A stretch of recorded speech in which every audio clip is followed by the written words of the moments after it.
עוד יש מפרש לבן באופק מול ענן שחור כבד כל שנבקש לו יהי ואם בחלונות הערב אור נרות החג רועד כל שנבקש לו יהי Brigadier General URI SIMCHONY was the commander of the operations for the Israeli Defense Forces northern region during the 1973 Yom Kippur war against the Syrians in the Golan Heights. Thank you very much, Uri, for participating in our project about the Yom Kippur War. Could you tell us, please, where were you when the war started? I was in Nafach. I was the G3. This is the American, title for the charge of operation for the Northern Command, and Nafach was the headquarters of the Israeli forces on the Golan Heights. And by the way, Nafach was the first target for the Syrian Air Force. As if you remember, Uzi, about 5 minutes before 2 afternoon, 2 or 3 Sukhoi Syrians attack Nafach, and on first minute we have some 2 or 3 dead and about 7 or 8 wounded soldiers, and this was the beginning of the war. Yeah, the war started. I pick up the phone and call the headquarters in Tel Aviv, the IDF headquarters. I asked for General Hofi, the Northern Command commander who was there at that time, and they told me that he is in the General Elazar, the Chief of Staff of the Army office, and cannot transfer the call. But after a minute, General Tal, the Deputy Chief of Staff, was on the phone. He asked me what, and I told him the war started. And he asked me, well, how do you know? And I told him, I see, this is it, the war started. Because if you remember, the sky from north to south, all the skies were suddenly dark, like it was like a night in the middle of when, about 700 Syrian cannon started to shoot, all of them together. It's a heavy fire, heavy artillery fire, and about 1,000 tanks started to roll. It was very noisy, the smoke was heavy, and we saw wars before. Uri, when the first wave of the Syrian jets attacked you in the Golan Heights, did you realize that this is a war and that actually the war that you were anticipating has started? We knew that it's going to be a war because about 5 o'clock in the morning, General Hofi, he received a phone call to come immediately to Tel Aviv that later today at 4 afternoon, 16:00, there will be a war that the Syrian and the Egyptian will attack together, and in addition to this, you are not allowed to mobilize the reserve, which is for me, as the one who is in charge of the mobilization of the reserves, was like a shock, because I knew that the regular army is too small, that the regular army cannot stop total attack, too small, and all our plan, pre-plan, that we plan and pre-plan again, year after year, and all the plans were approved by the General Staff Headquarters and by the government. They knew that the plan is that we will have an early warning, 48 hours early warning, which will enable us to mobilize the reserve, and through this time the Air Force will attack the enemy anti-Air Force missile, the SAM missiles. This was the hardcore of the plan. Without it, we cannot fight. The ground forces, most of them are reserves. The Air Force is regular, most of it. They also have some reserves, but the army is reserves. All the brigades and divisions are all reserves, units, and all the plan was to have them already up on the Golan Heights. General Simchony, were you worried that your birthplace, Kibbutz Genosar, on the seashore of the Sea of Galilee, might be conquered by the Syrians? No, it's not me. I knew that we are going to win the war from the very beginning. No chance, but I worried what will happen between the moment of the beginning of the war and the time that the reserves will be on the Golan Heights. I knew, from my own experience, that we will survive it. And but as you remember, I'm sure the most difficult time was the first night, the night between Saturday and Sunday. This is the night where the Syrians really, I would say, captured big part of the southern part of the Golan Heights, where the 188, 188 brigade were deployed, while at the same time the northern part, the forces were managed to hold the Syrians, so they have a partial success in the south.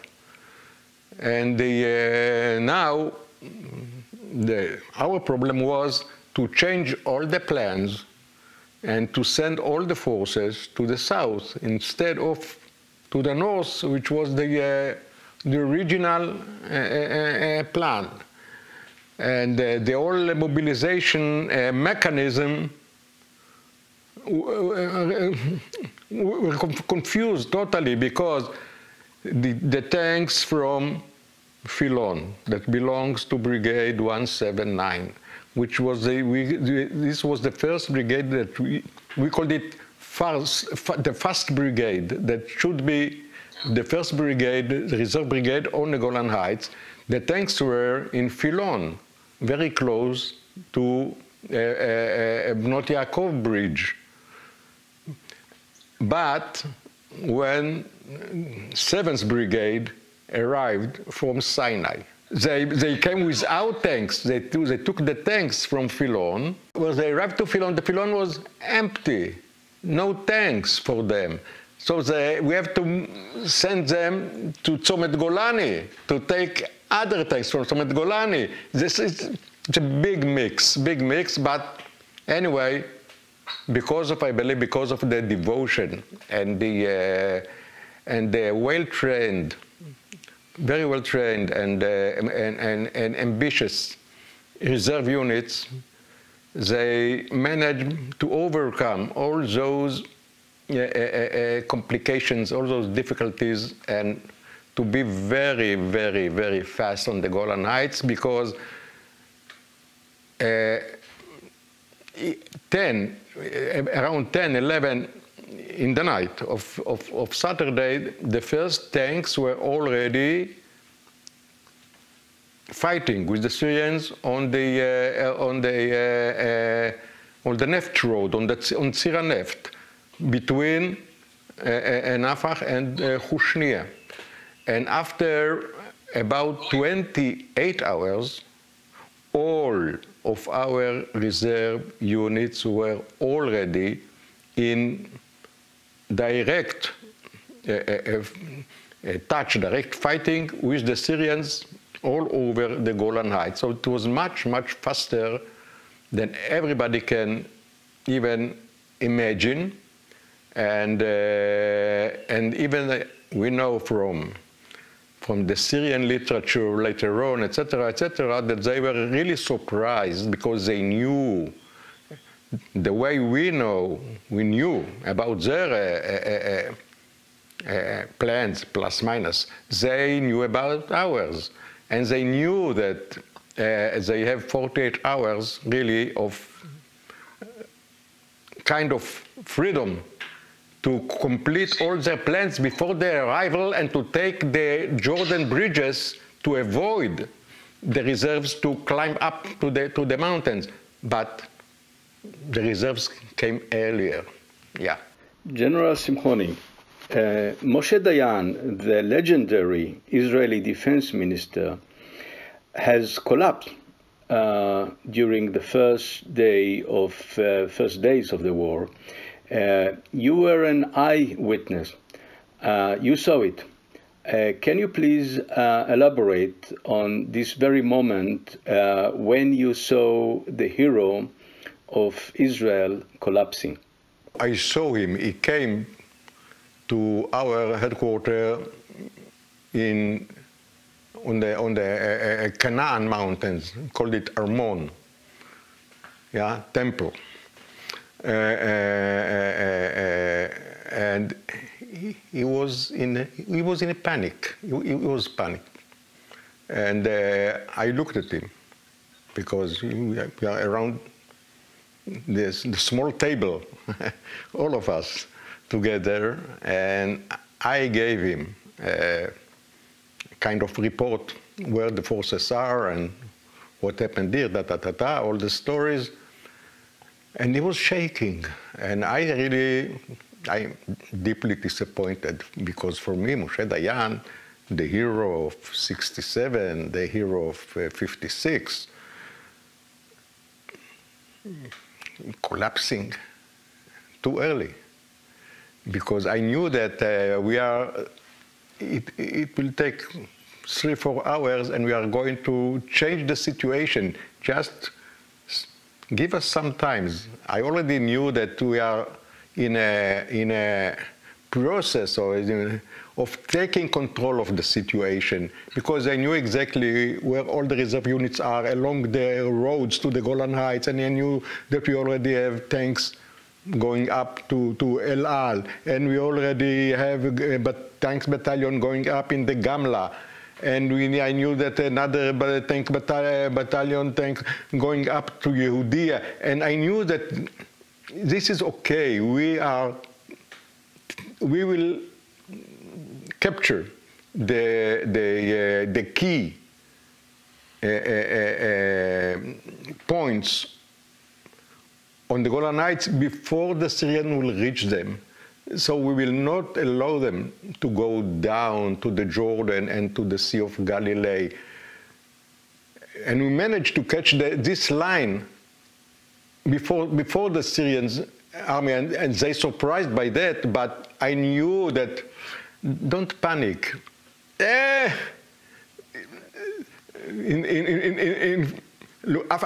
After 2 o'clock, no Syrian tank moved forward. This is it. They were totally blocked.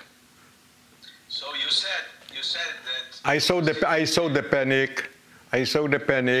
I even saw his hands shaking. It was so close to my eyes. And it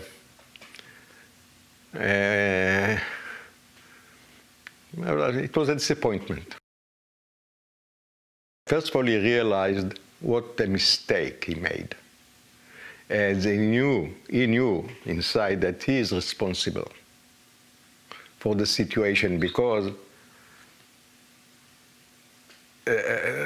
surprise is a result of a wrong decision-taking process. This is it. Surprises don't happen just, out of the blue skies. They're created by somebody. And he knew that this is him. He cannot, later on, he managed to throw everything on others, but this is Moshe Dayan. But at this moment, I'm sure that he knew inside that, wow, what have I done? What have I done? General Simchony, few months after the war, there was a big gathering of the high-rank Israeli officers with the participant of the Prime Minister Golda Meir and the Defense Minister Moshe Dayan. One of the officers, a colonel, stepped on the floor and called upon Moshe Dayan to resign because of his failure as a defense minister. Could you tell us about this event, please? By the way, his name was Gidon Mahanayami. I was there. I was there. I heard it personally. Yeah. And who paid? And who paid? Who paid? Gidon or Moshe Dayan? Gidon. General Simchony, were your army ready for a Syrian surprise attack? No. No. Basically, everybody's know-how is based on his experience. I don't believe in people who knows what's going to happen. I don't believe that. I believe that we have no way to know something which not yet happened. This is just you can speculate, whatever you can speculate or assess the situation, etc., etc. But you cannot know. And basically, I can say that from my experience, and my commander experience was as well, experience was the 67 war, the 56 war, but 73 war was different. The surprise is not just a surprise, that the very surprise of the opening of the war, but the volume. The volume was much, much bigger than the volume of the of present wars. Much, much bigger. The firepower, the amount of forces, the rate of movement, and even, I say, the quality of the Syrian army. Surprising, very surprising. And so I can divide basically the surprise to two, from the very beginning of the war, the way it started, and then the volume of the war. And it was a surprise. Yes, it was a surprise. At a certain stage of the war, during the counterattack, your forces were heading towards Damascus. Were you willing or able to conquer Damascus, the Syrian capital? Well, two reasons. One, we were exhausted. We suffered, as you remember, heavy casualties. A brigade that started the war with 90 or 100 tanks, at that time had something between 30 to 40 tanks, or maybe even less than 30. It was after 5-6 days of heavy fighting, heavy losses, and addition to that, the Iraqis arrived. Suddenly, new enemy arrived from the south, the Iraqi tanks divisions. And that was too much for us to really stretch the lines, and it could be, you know, expose us to new attacks from the south, and we don't have enough forces to go to Damascus. By the way, why to go to Damascus? You know, the basic Israeli strategic approach since Ben-Gurion days was that any territory which will be captured during a war should be, I would say, a negotiation card for achieving a peace process. This was from the early 50s, the Israeli strategic. We had enough territory. We stopped about 44, 45 kilometers. We even, with the long range, if you remember, the long range guns, the 175 millimeter Russian. Was it the Russian? No. American, I don't know. With the 175 millimeter gun artillery, we managed to push forward during the night 2 cannons and to shoot to the outskirts of Damascus, basically on the outskirts of the Damascus Air Force, airfield. This was the maximum range. This was the maximum range that we gave, just to show them that we are close. And but there was no any logical reason to push forward closer to Damascus, and of course to pay heavy casualties along this process. We had enough casualties already, just in order to later on to withdraw back to the old lines. So why? After almost 50 years since the war of Yom Kippur, the 1973 war, General Simchony, in hindsight, how do you see this war today? First of all, about learning new or looking differently on the war, it is very natural, basically. Our angle is changed along the time, and of course we learn things that we did not know, and we think about it, and everybody has his personal conclusions and thinking about the war. This is very, I believe, natural things.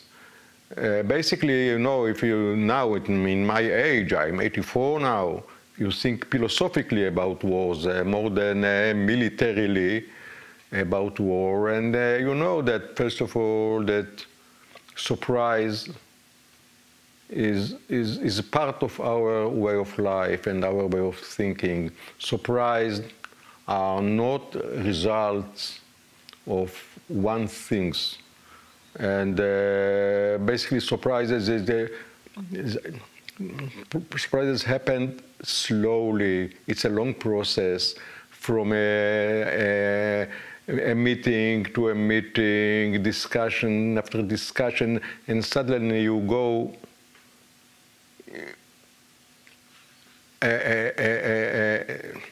out of focus from the real, and that at least surprise arrived. Because it's a long process made by many people, not by one person. Therefore, to make a committee of investigation and to point at somebody and to say he is to be blamed, this is not a wrong. This is not a good a not correct way and not a good way to handle a situation like that. We know that basically things should be done simple. Do it simple as you can. Don't complicate things more than necessary, because no matter what you do, you never get 100% of your goals. And so don't push too far. You know, we think about it, and but everybody can, you know, thinking is a personal matter. Everybody can think, take other conclusions of looking at the same situation. General Simchony, can you please compare between the Israeli military today, 2020, and 1973? You know, you can hardly judge it, because the military forces are integral part of the society, and since everything is changing, times are changing all the time. And the society are not the same. Not the academy, not the media, not the business, the economy, and nothing not the same. And you cannot expect the military to be something autonomous, which is not part of the society. We have a compulsory service. Everybody is coming to the when he's 18 years old, is going to serve in the IDF, and later on he served another 10 or 15 years in reserve.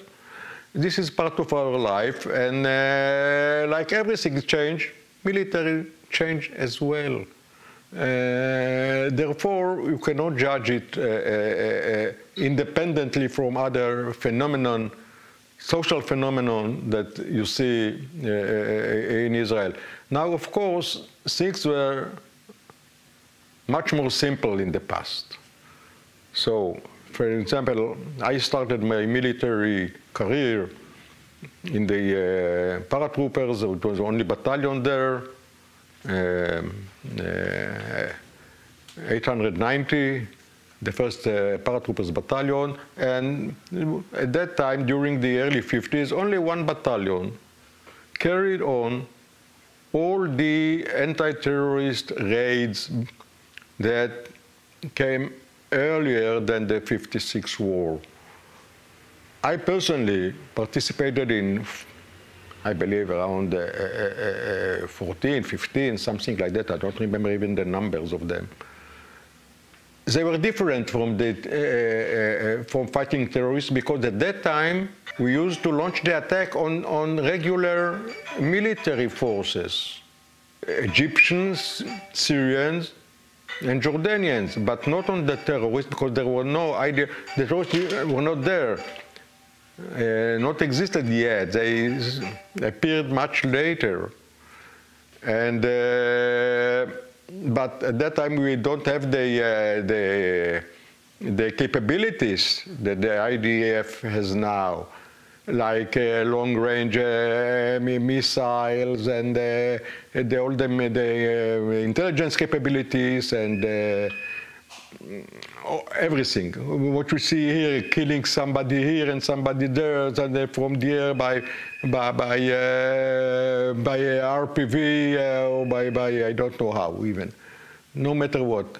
That time used to go directly head to head, one-on-one, on military units, cutting the Berber wire, go into the tunnels and then fighting face to face. This was the way we used to fight before 56. 56, we jumped 200 kilometers in the Mitla Pass, 200 kilometers deep in Sinai Desert. Today, I don't know if something like that can be done. I don't think that it has to be done. Today, doing like that is very, very dangerous. But this was the way.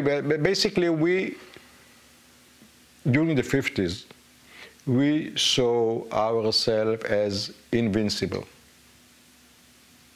We can go everywhere, do whatever we want to do it fast or do it simple.